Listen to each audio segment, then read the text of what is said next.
Good morning. Hi, I'm here to present some questions to you.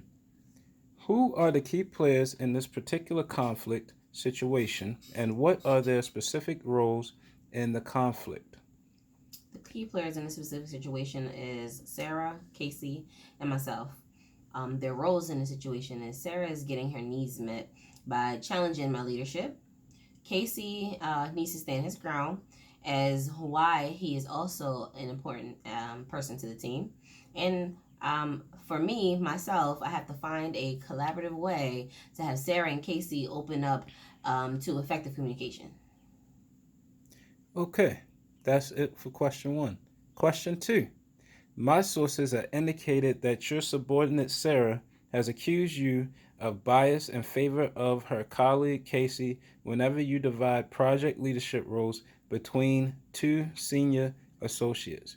What's your response to Sarah's allegation, and what, if anything, have you done to disprove it?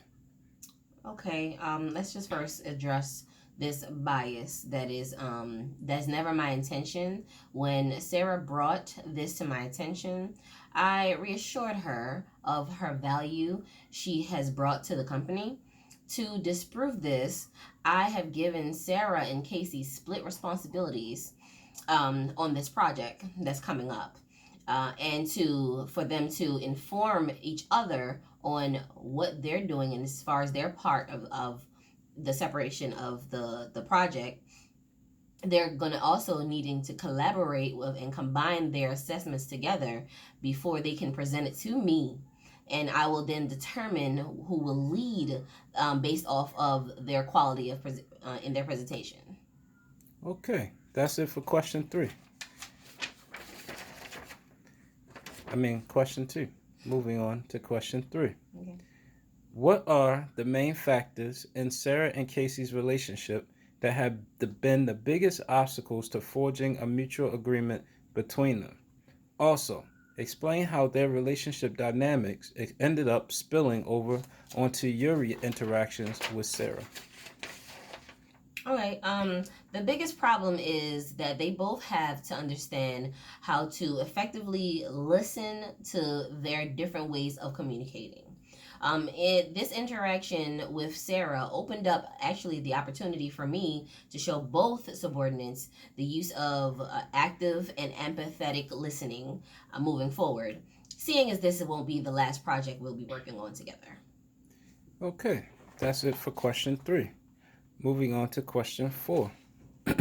Prominent negotiating experts claim that the most effective conflict resolution approach for ongoing centered relationships is collaboration. These same experts insist that the active listening skill set called empathic listening is the true key to consistently creating mutually satisfying collaborative negotiating outcomes. What role has empathic listening played in your efforts to resolve this Sarah Casey conflict, and what have you and those two learned from it? Okay, the role that this empathetic listening has played is actually the key role to assisting in this situation with Sarah and Casey conflict. We have learned that instead of competing for a spot as individuals, working together as a team, using everyone's strengths and weaknesses will help us build on each other's weaknesses as well. And we have come to be an unstoppable team. We will become an unstoppable team using this great collaborative skills. Okay, that's it for question four. Question five.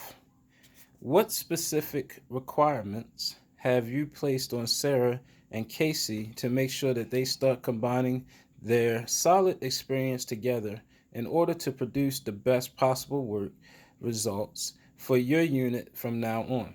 Also, what specific steps are you taking to ensure that the three of you permanently sustain your newfound collaborative team dynamic?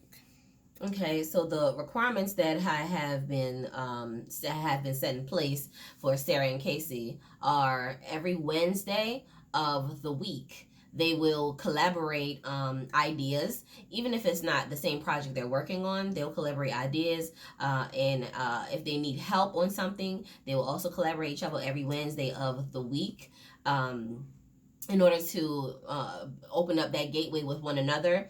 And I have set for them, for myself, is an open door policy that either individual could come in and speak with me, whether they're struggling in an area or with one another with something they've been working on collaboratively, and also to set them every month.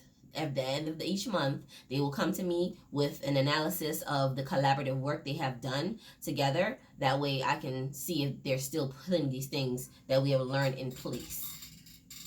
Okay, that's it for question 5.